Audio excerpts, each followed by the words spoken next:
Hi everyone and welcome to my channel.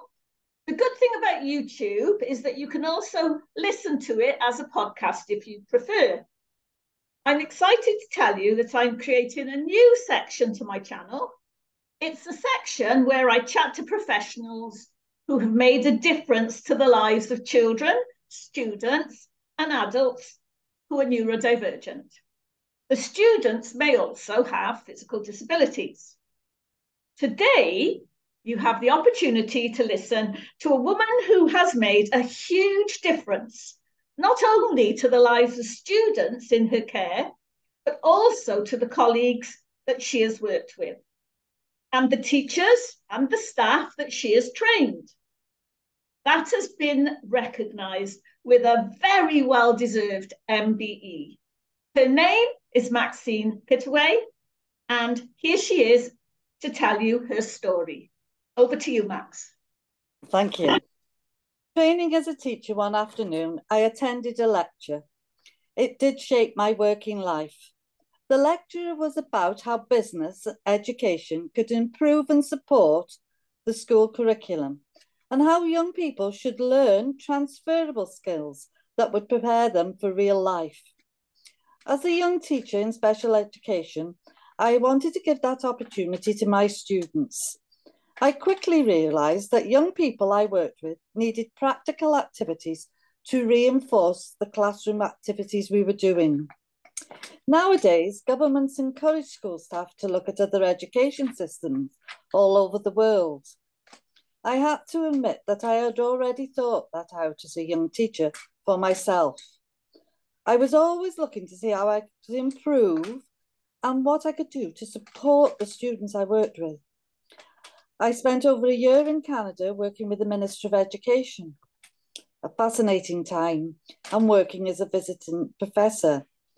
During this time, I visited many schools and alternative learning providers and environments.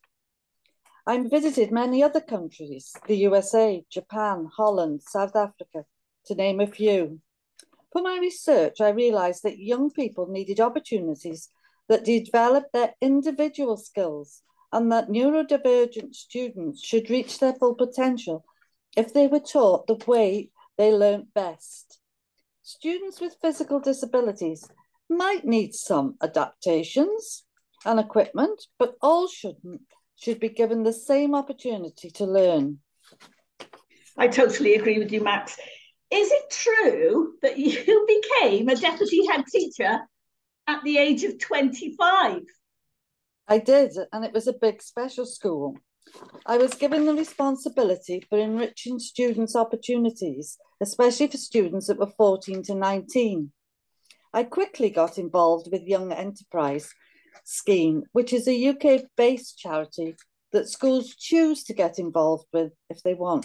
It's usually mainstream schools, so I broke the mould by applying as a special school.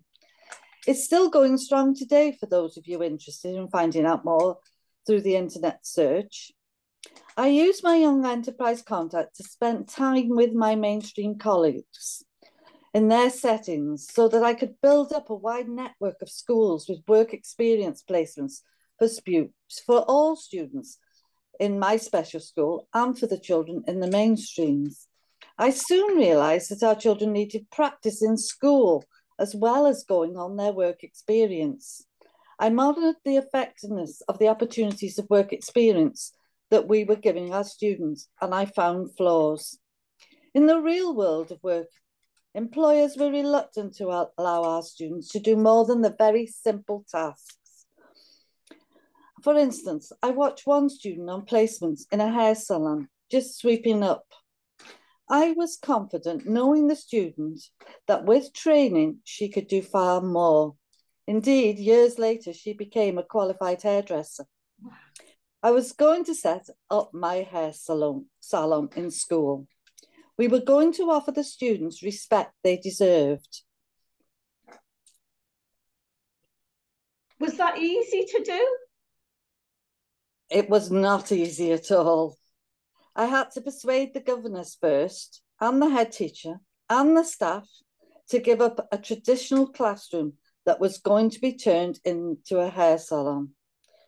The fact that I managed to find funding for school for equipment and improve mathematics in the classroom helped tremendously to get the approval and the support I needed from everybody. We were able to improve mathematics and communications throughout the school, so that helped a lot. Wow. And did you manage to have a working salon? Yes, I did. A tremendous amount of research at the time. I can remember it now. Preparation to ensure it wasn't going to fail. The salon was called Cuts and Curls, and it was a great success. Students involved in the project became more confident, and their practical skills right across the board improved. Their mathematical skills also improved because they were using a till, for example. I employed a qualified hairdresser along with the parental support. Both boys and girls were taught real skills. Yes, it was a challenge. And yes, I made mistakes. But most of all, it was a success. Did the school get any recognition for the salon? Well, we were invited on TV and the students were great, full of enthusiasm about it. I was a car crash. I even forgot my own name. Did the success of the salon encourage you to offer other students different opportunities? Of course, the children would talk and tell me what they wanted. I wrote the curriculum for the 14, 19-year-olds to involve enterprise at every learning point. I changed the maths so that throughout the school we talked about enterprise. Our next enterprise was a school cafe. Once again, we had to give up a classroom. Or did we? The classroom just became different, a lot easier the second time around. Who said you always need desks and chairs for learning? They were really exciting times. Staff and students were required at first to have food hygiene certification. So the teachers and the staff had to learn this together. It became fun. We soon opened our school garage. It was a purpose-built garage built by a community, volunteers, staff and friends of the school. It was a fantastic school, by the way, with amazing staff and students who were very supportive and a supportive governing body. That sounds fantastic. You said earlier that you worked with mainstream schools. Did you carry that on once you set up your own school-based opportunities? Yes, as soon as I started to do more, I became more and more involved with the mainstream school and the local authority. Along this journey, I became a head teacher of the school. St. Christopher's School is in Wrexham, and I was invited to join the secondary head teacher group. I even became their chair. Gosh, that's so unusual. Wow. They became my friends as well. Was there a pivotal moment for you? Well, during 2000, we sold our school site to Asda, again, an enterprise, and moved to a large secondary school site. We recycled our old school, selling everything we could no longer use. Our new site gave us the opportunity to expand our enterprise program. As I've already said, I had a wonderful staff who were really like-minded and they really thought out of the box. We could see the success of our students and see what they were gaining. We linked all the skills they were gaining into our accreditation program. We turned things on its head and offered mainstream students placements on our programs. Eventually, we had an off-site environmental centre based at Tarmac with its own cafe and shop. Annually, we had over 10,000 visitors, people from other schools as well as educationalists, children, people from all over the world would visit. With the authority's support, we developed a partnership for adults with disabilities to work and train at this site. We also offered many environmental programs like Lantra, hedge cutting, tree planting. We offered BTEC qualifications. Like our salon, our enterprise projects became part of the Wrexham 14 to 19 curriculum offer. We continued to build opportunities for our students. We opened retail shops, animal care facility. I had a pig license. I owned whether any other head teachers had to have a pig license to have animals on the site. We set up car valeting, a log business, a garden centre with its own cafe. Wow, Max. There are so many ideas there for other schools, other special school heads to copy, even mainstream school heads to copy, to be honest. I suspect that you did well in your school inspections from the Welsh Government. Our school had, our school had many awards for innovation, but that wasn't what it was all about. You can read our school inspection reports on the Estin website, 2014. It stands out as a very, very proud moment for me. But please go on their site and see for yourself. It made all that hard work for many years really worthwhile. Yeah, I think recognition like that does make it worthwhile, particularly because it's not recognition for yourself, it's recognition for the staff and all the hard work they put in, and for the students and what they've achieved, and for the parents. And it's just like a whole community thank you, really, isn't it, from the inspection team. Well, that shows you were doing the right thing and making a difference.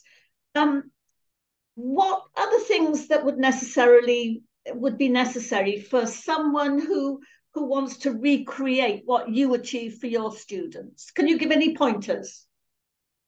Well, you have to take advantage of what's out there. Any funding that's available. The Young Enterprise for me at the start was my lifeline. We have to take time applying for grants to ensure the business was effective and financially viable. And really that you have to have a business head for that, because you have to apply knowing what they want. Your concept for interviewing staff, that had to change. For instance, I always wanted to know what extra skills, what jobs they'd done before they started teaching, what they could offer to the school. You have to ensure that the school accreditation programme offers a continuum of awards and qualifications for all the ability levels, right from the very start to, some children that will do well and gain tremendous qualifications. Offer a wide range, though, and that's hard work for staff. Yeah. What are you most proud of then, Max? Because you've done such a lot in your career. What are you most proud of? I thought about that long and hard. Of all the many things I've achieved in it has to be Education Enterprise. It's the one I'm most proud of. I was awarded the Great Britain Teaching Award for my work in enterprise. I was awarded the TES Best School in Britain Award, along with numerous other awards that all related to enterprise.